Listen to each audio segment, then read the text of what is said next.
एदास प्रेम नहीं छिप सकहीं, लाख छिपाए कोय, प्रेम न मुख खोले कबहूं, नैन देत है रोय। नमस्कार दोस्तों, स्वागत है आप सभी का हमारे YouTube चैनल ज्योतिष फरादिश विज्ञान पर। और मैं हूं आपका ज्योतिष मित्र नीरज पंत।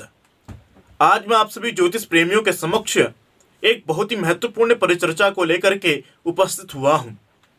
आज हम चर्चा करने वाले हैं जन्म कुंडली के पंचम भाव या प्रेम भाव या ज्ञान भाव की।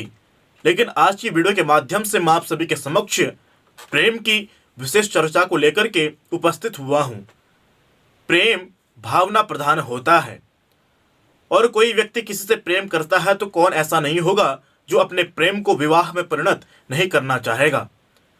आज की वीडियो के माध्यम से हम ये जानेंगे कि जन्म कुंडली में कौन सी ऐसी स्थिति होती है जिससे हमारा प्रेम विवाह में परिणत हो जाता है या हमारे प्रेम को विवाह में परिणत होने में बहुत सारी परेशानियों का सामना करना पड़ता है। आज के विषय का प्रारंभ करूं उससे पूर्व प्रेम के विषय में कुछ महत्वपूर्ण पंक्तियां मैं आप सभी ज्योतिष प्रेमियों के समक्ष प्रस्तुत करता हूं।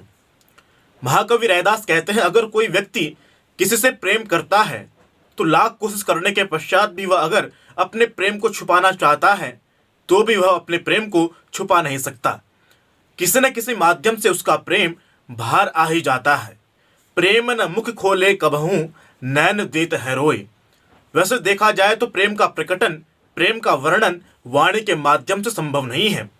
अगर कोई व्यक्ति अपने प्रेम का प्रकटन अपनी वाणी के माध्यम से नहीं कर पा रहा है तो अश्रुधारा, नयन धारा के माध्यम से वह अपनी बातों को बहुत सारे लोगों तक पहुंचा देता है।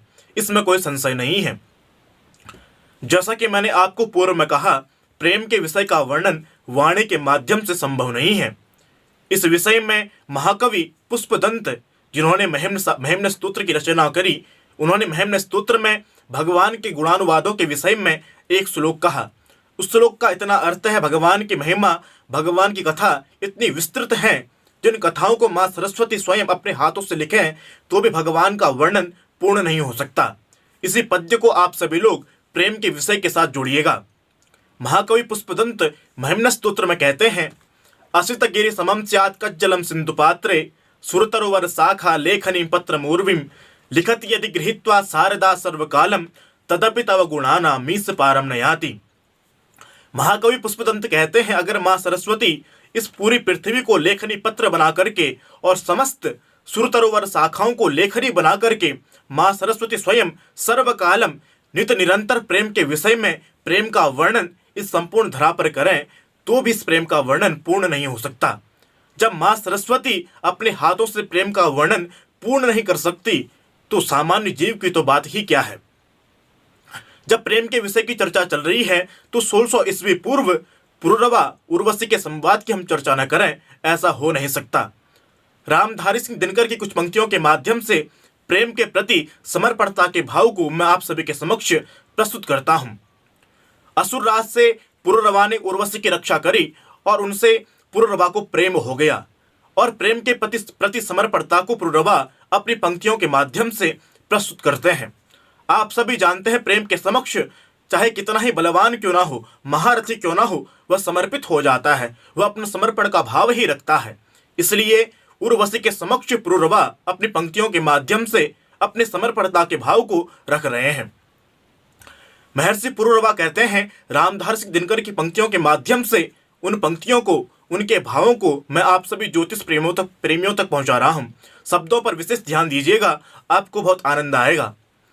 रामधारी सिंह दिनकर कहते हैं, मर्त्य मानव की विजय का तूर्य हूं मैं। शब्दों पर ध्यान दीजिएगा, मर्त्य मानव की विजय का तूर्य हूं मैं, उर्वशी अपने समय का सूर्य हूं मैं। मर्त्य मानव की विजय का तूर्य हूं मैं, उर्वशी अपने समय का सूर्य हूं मैं। अंधतम के भाल पर पावक जलाता हूं, बादलों के शीश पर चंदन चलाता हूं। पर न जाने क्या बात है, पर न जाने क्या बात है, इंद्र के आयुध को जो पुरुष झेल सकता है, इंद्र के आयुध को जो पुरुष झेल सकता है। अपने पराक्रम का वर्णन पुरुरवा उर्वशी के समक्ष कर रहे हैं और अपनी प्रेम के प्रति समर्पणता को, अब उनके भावों को उर्वशी के समक्ष परिव्यक्त कर रहे हैं। इंद्र के आयुध को जो पुरुष झेल सकता है, सिंह से बाहें मिलाकर जो पुरुष खेल सकता है, फूल के आगे वही असहाय हो जाता, शक्ति के रहते वही निरुपाय हो जाता, विद्ध हो जाता सहज बंकिम नयन के बाण से, जीत लेती रूप से नारी एक मुस्कान से। महर्षि पुरुरवा बहुत पराक्रमी होने के पश्चात भी उर्वशी से उनके प्रेम के आगे समर्पित हो जाते हैं। प्रेम के विषय का वर्णन हम जितना भी करें उतना अपूर्ण नहीं होता है। प्रेम वह सागर है जिस सागर में डूबने के पश्चात व्यक्ति नित निरंतर प्रेमानंद की प्राप्ति करता है, व्यक्ति नित निरंतर रसानंद की प्राप्ति करता है। जो व्यक्ति एक बार प्रेम रूपी सागर से सराबोर हो जाता है तो व्यक्ति हर समय प्रेम के रस से ही परिपूर्ण रहता है। अब आते हैं आज के मुख्य विषय, जन्म कुंडली के पंचम भाव। आप सभी जानते हैं जन्म कुंडली के पंचम भाव से संतान, शिक्षा और हमारी भावना यानी प्रेम का विचार किया जाता है। प्रेम भी एक भावना है। हम अपनी जन्म कुंडली से किस प्रकार ये जान सकते हैं कि हमारा प्रेम विवाह में परिणत होगा। अगर हम प्राचीन समय की बात करें तो प्राचीन समय में प्रेम विवाह को एक अलग दृष्टिकोण से देखा जाता था। उसके पीछे बहुत बड़ा कारण था। प्राय आप सभी लोगों ने एक कहावत अवश्य रूप से सुनी होगी, चट मंगनी पट ब्याह। प्राय प्राचीन काल में ऐसा होता था, यहाँ से लड़के को पकड़ा और लड़की से रिश्ता करवाया, मंडप बना करके उनका विवाह कर दिया जाता था। उसके पश्चात लड़का लड़की एक दूसरे को समझते थे, क्योंकि व्यक्ति जिज्ञासु प्रवृत्ति का होता है। मनुष्य का दिमाग अन्वेषणात्मक होता है। व्यक्ति जिसके साथ रहता है उसके बारे में जानना चाहता है, उसके प्रति जिज्ञासा रखता है। जहाँ उसकी जिज्ञासा का प्रशमन हो जाता है वहाँ उसके जीवन पर निरस्ता आ जाती है। वर्तमान परिप्रेक्ष्य की बात करें तो वर्तमान परिप्रेक्ष्य में प्रेम विवाह इस दृष्टिकोण से गलत है, क्योंकि हम जिस व्यक्ति के साथ रहते हैं उसके प्रति हमारी जितनी भी जिज्ञासाएं हैं, हम जितना भी अन्वेषण उस व्यक्ति का करना चाहते हैं वो विवाह से पूर्व ही हो जाता है। विवाह के पश्चात खाली कमियां ही हमारे पास जानने के लिए होती हैं। जहाँ उस व्यक्ति की कमियां हमारे पास आती हैं, हमें समझ में आती हैं, वहाँ हमारे दाम्पत्य जीवन में, वहाँ हमारे प्रेम जीवन में, वहाँ हमारे वैवाहिक जीवन में खटास की स्थिति उत्पन्न हो जाती है, मतभेद की स्थिति उत्पन्न हो जाती है। इसलिए वर्तमान परिप्रेक्ष्य में भी प्रेम विवाह को एक अलग दृष्टिकोण से देखा जाता है, वरन ऐसा नहीं है। अब आते हैं मुख्य विषय पर। हमारे शास्त्रकार कहते हैं जन्म कुंडली के पंचम स्थान से प्रेम या भावनाओं का विचार किया जाता है और जन्म कुंडली के चतुर्थ स्थान से धोखाधड़ी या छलावे का विचार किया जाता है। हमारे शास्त्रकार कहते हैं यदि पंचमेश और चतुर्थेश का संबंध हो या परिवर्तन हो जाए तो ऐसी स्थिति में प्रेम विवाह संपन्न नहीं होता। प्रेम विवाह में बहुत सारी परेशानियां आती हैं। आप सभी जानते हैं केंद्र के स्थान को विष्णु की संज्ञा प्राप्त है और त्रिकोण के स्थान को लक्ष्मी की संज्ञा प्राप्त है। जब इन दोनों का सामंजस्य होता है तो एक सर्वश्रेष्ठ राजयोग बनता है, जिस राजयोग का नाम है लक्ष्मी नारायण नामक एक श्रेष्ठ राजयोग। धन के दृष्टिकोण से यह राजयोग सर्वश्रेष्ठ है, लेकिन प्रेम के दृष्टिकोण से यह राजयोग उचित दिखाई नहीं पड़ता है।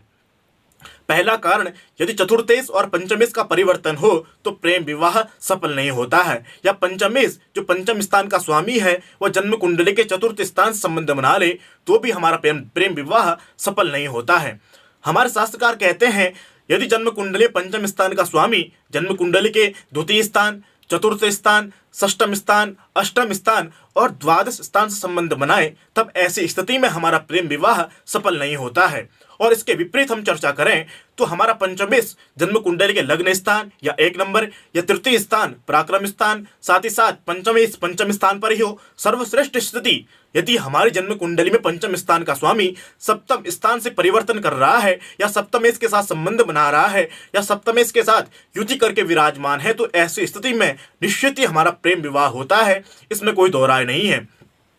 या हमारा पंचमेश जन्म कुंडली के नवम स्थान पर विराजमान हो, दसम स्थान पर विराजमान हो या जन्म कुंडली के एकादश स्थान पर विराजमान हो तो निश्चित ही हमारा प्रेम विवाह होता है, इसमें कोई संदेह नहीं है। आने वाली वीडियो में हम चर्चा करेंगे यदि आपके पंचम स्थान पर सूर्य की दृष्टि है तो किस प्रकार का प्रभाव रहेगा, इसकी चर्चा हम आने वाली वीडियो में करेंगे। आज के लिए बस इतना ही। पुनः उपस्थित होंगे नई वीडियो के साथ, तब तक के लिए